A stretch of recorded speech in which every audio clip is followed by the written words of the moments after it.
Muy buenos días. Como todas las mañanas, quiero hablarles de la palabra del Señor. Y rápidamente, voy a hablarles en esta mañana de esto que se habla poco y se predica poco en la Iglesia de Cristo en estos días. Se habla de muchos temas, se habla de prosperidad, se habla de mucha bendición, de que Dios es bueno y es verdad, Dios es bueno y para siempre su misericordia, pero no se está enseñando sobre el arrebatamiento. Y parece ser que los cristianos hoy viven así como que nada va a pasar. He hablado con muchos hermanos y muchos pastores y es como que no les interesa hablar de enseñarle a la gente sobre el pronto arrebatamiento. Como muchos creo que pronto va a suceder. Así que voy a hablar sobre el arrebatamiento. Vamos a ver qué dice 1 Corintios, capítulo 15, 51 y 52. Vamos a ver el apóstol Pablo escribiendo a los Corintios. Así que acá dice 15, 51. He aquí, yo os digo un misterio. No todos dormiremos, pero todos seremos transformados. He aquí, os digo un misterio. No todos dormiremos, pero todos seremos transformados. En un momento, en un abrir y cerrar de ojos, a la final trompeta, porque se tocará la trompeta y los muertos serán resucitados incorruptibles y nosotros seremos transformados. Fíjese que hay una diferencia allí. Dice, habla de los muertos, resucitarán, dice en otro pasaje. Vamos a ver qué dice también Tesalonicenses. Está por aquí también el apóstol Pablo hablándole a la iglesia de Tesalónica. Y quiero ver que realmente puedas entender, hermano, pastor. Esta es una noticia que hay que darla. Dice así, capítulo 4 de 1 Tesalonicenses. Y vamos a leer del versículo 15 al 17, nada más. Por lo cual os decimos esto en palabra del Señor, que nosotros que vivimos, que habremos quedado hasta la venida del Señor, no precederemos a los que durmieron, o sea, a los que han muerto en Cristo. Porque el Señor mismo, con voz de mando, con voz de arcángel y con trompeta de Dios, descenderá del cielo y los muertos en Cristo resucitarán primero.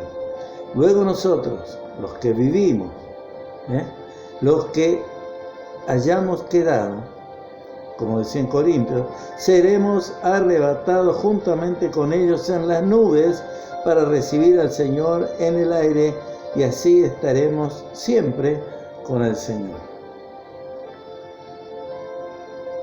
Y luego añade, por tanto, alentaos los unos a los otros con estas palabras. Bien, acá decíamos en Corintios, decía algo parecido, decía que no todos dormiremos, pero todos seremos transformados. ¿Por qué transformados?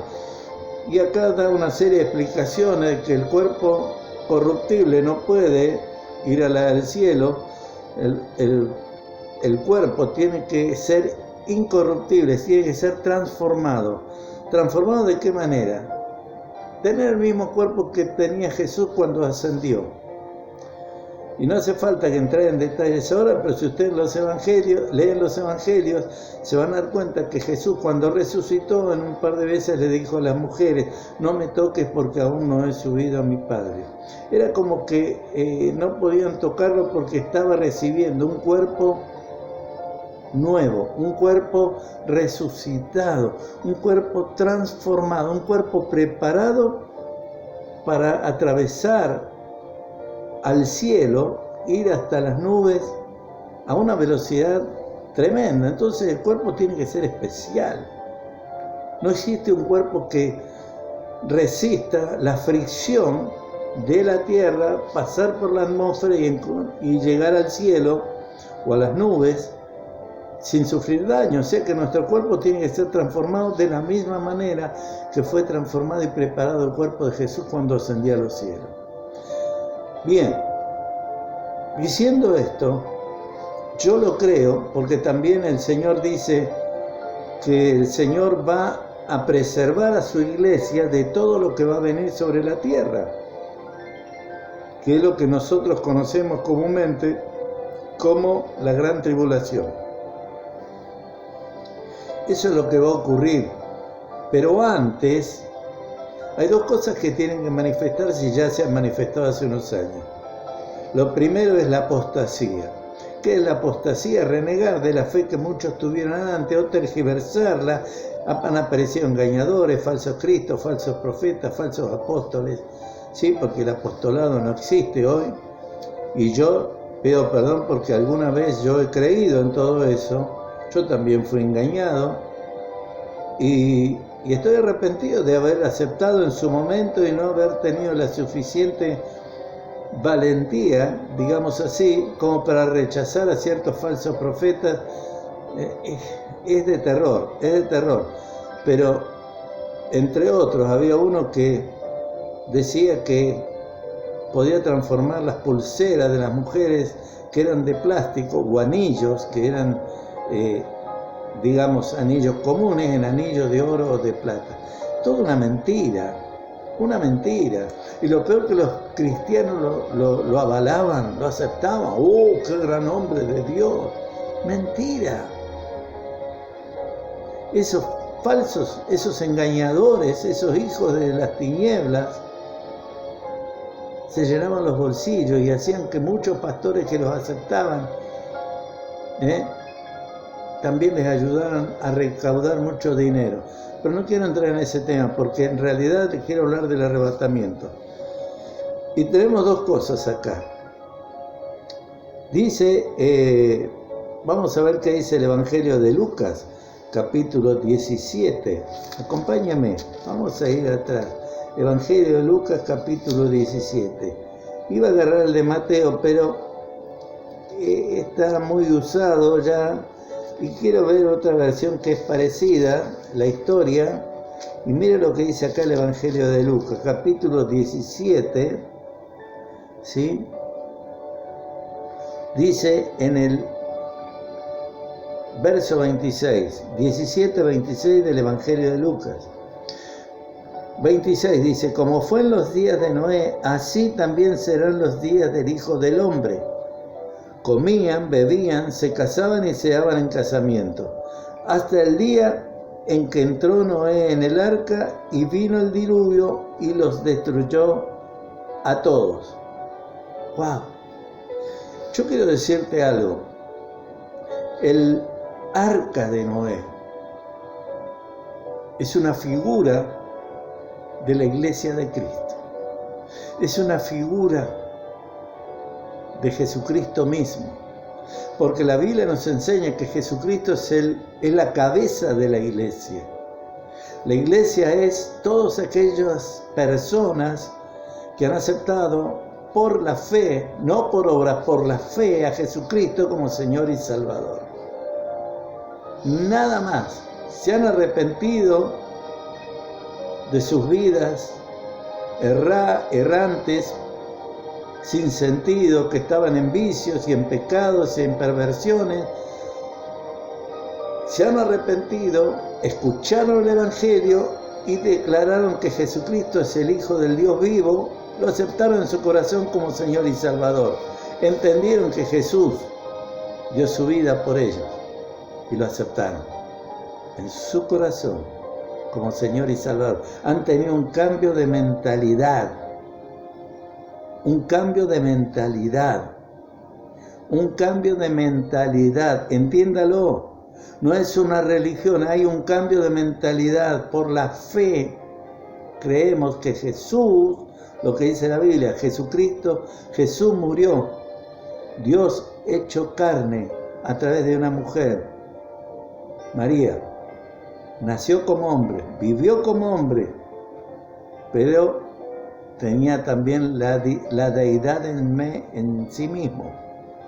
Él mismo dijo, yo tomo mi vida, yo doy mi vida y la doy de mí mismo, nadie me la quita. Así que, si bien es cierto que hubo gente que buscó destruirlo, Él se entregó a sí mismo por nosotros, por vos y por mí, por toda la humanidad y por todos nuestros pecados. Eso es número uno. El arca de Noé es una figura. Los que entraron en el arca fueron salvos de la destrucción que vino sobre todo el mundo. ¿Está? Bien. Ahora también el evangelista acá, Lucas, dice algo que lo tengo acá, que era en los días de Noé. Dice, la gente se estaba casándose, dándose en casamiento, comían, bebían, se casaban y se daban en casamiento. ¿Qué quiere decir eso? Cada uno estaba en lo suyo. A nadie le importaba la vida del vecino. No importaba nada. Muchos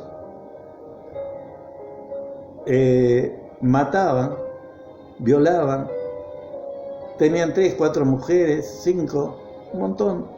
Vivían en adulterios, en fornicaciones, en fiestas lascivas, se emborrachaban, robaban.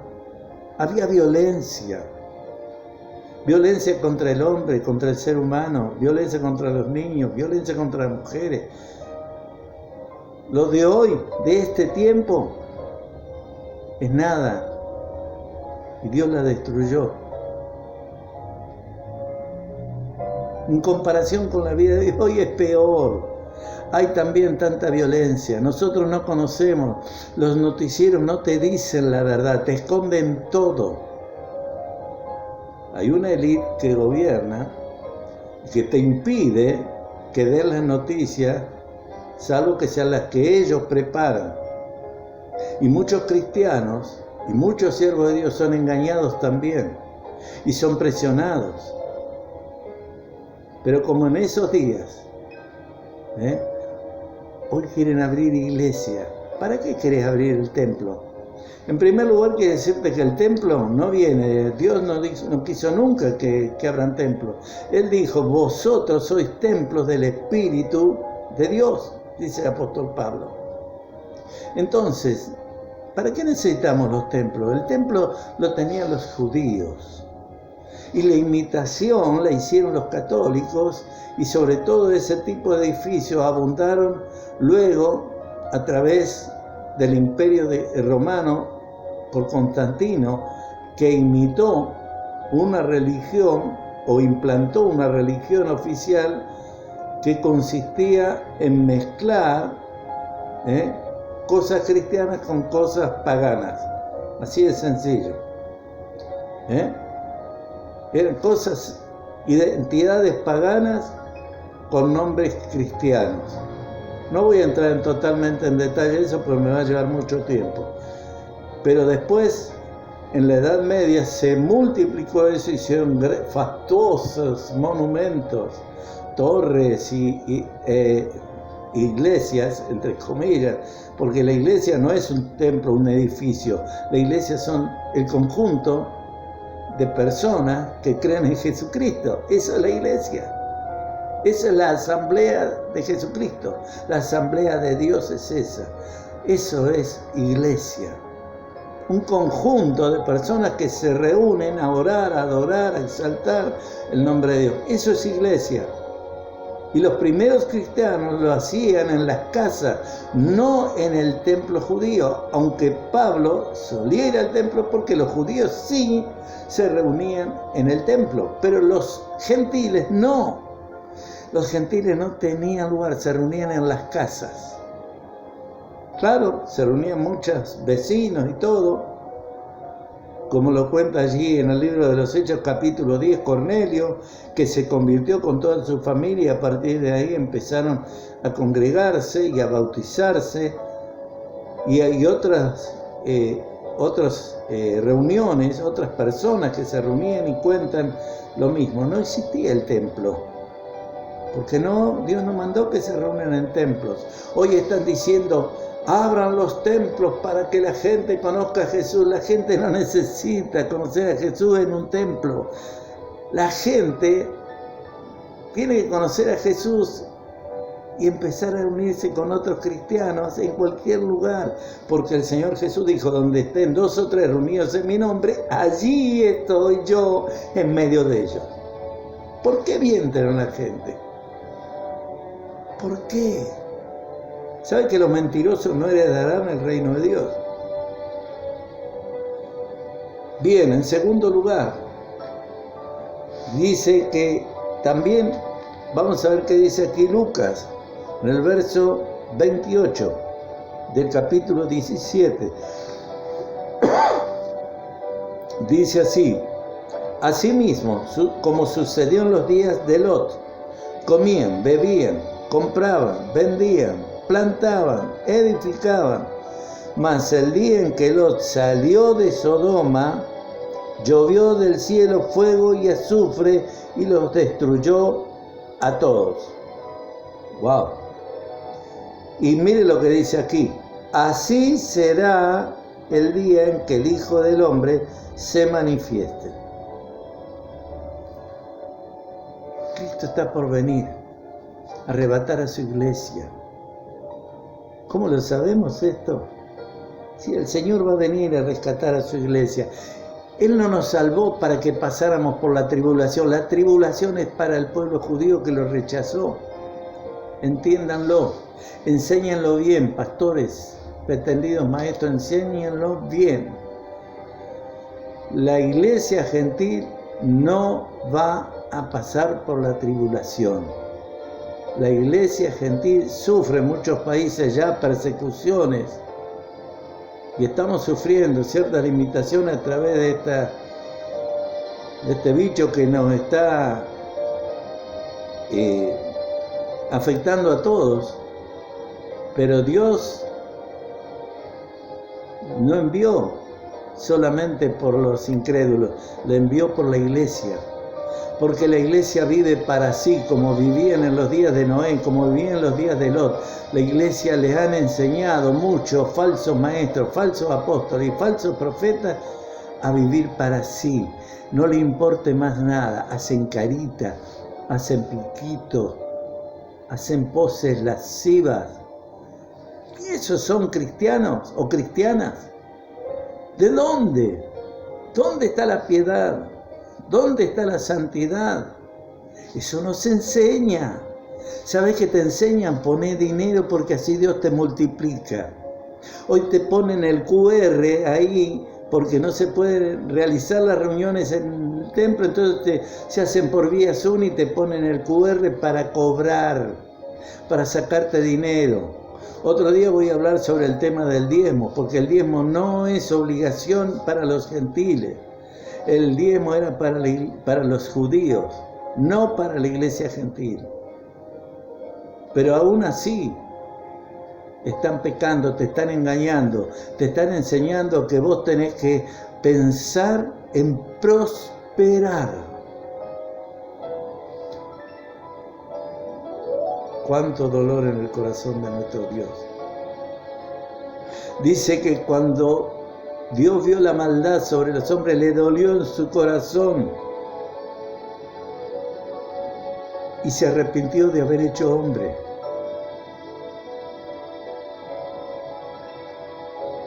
¿Te das cuenta?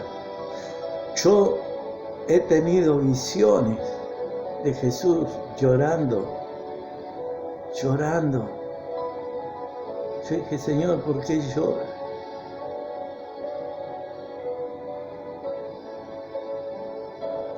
El Señor no contestaba, pero sus ojos lloraban porque su iglesia,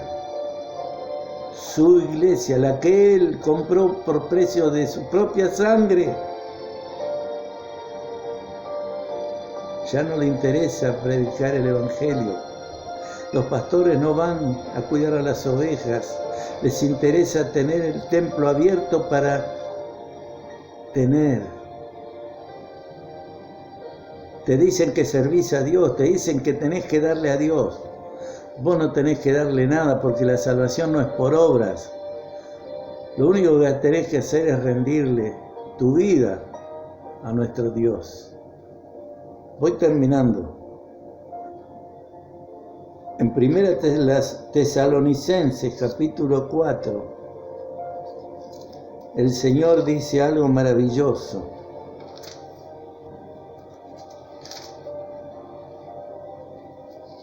Primera Tesalonicenses. Dice así: tampoco queremos, hermanos, que ignoréis, capítulo 4:13, acerca de los que duermen, los que ya murieron, para que no se entristezcan como los otros que no tienen esperanza, los que no tienen a Cristo.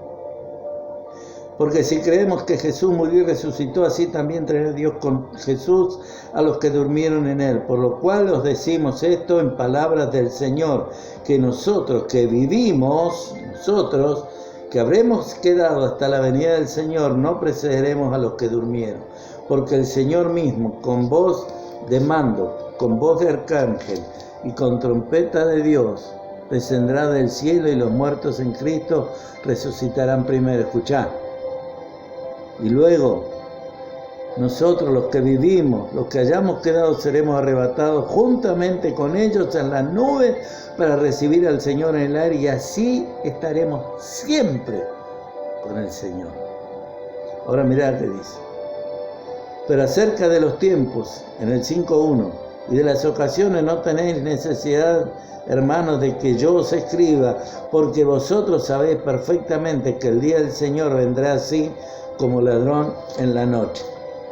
Así vino sobre la tierra la inundación, aunque en aquella oportunidad se le avisó a la gente, pero se burlaban de Noé. Hoy se burlan de nosotros. Hoy se burlan de Jesús. Y muchos cristianos duermen pensando en cosas materiales. Te enseñaron a codiciar, a tener prosperidad. Yo siempre le decía al Señor, y estoy tan arrepentido muchas veces de haber apoyado de esos movimientos, pero investigando, estudiando, viendo y descubriendo la verdad, le he pedido perdón al Señor. Y por eso hoy predico esto. Iglesia, despertate. Llega el tiempo. He aquí, estoy a la puerta y llamo, dice el Señor. Si alguno abre la puerta, yo entraré a él. Estaré con él, cenaré con él y él conmigo. Este es el tiempo, iglesia. El Señor dice que si el hombre de la casa supiera que ahora vendría el ladrón, velaría. Ahora te dice que viene como ladrón en la noche. Velá. ¿Cómo? Con los ojos despiertos, pensando en él. Como decía el apóstol Juan, sí, ven, Señor Jesús. Recibí a Cristo en tu corazón, porque mañana puede ser tarde. Que Dios te bendiga. Hasta la próxima.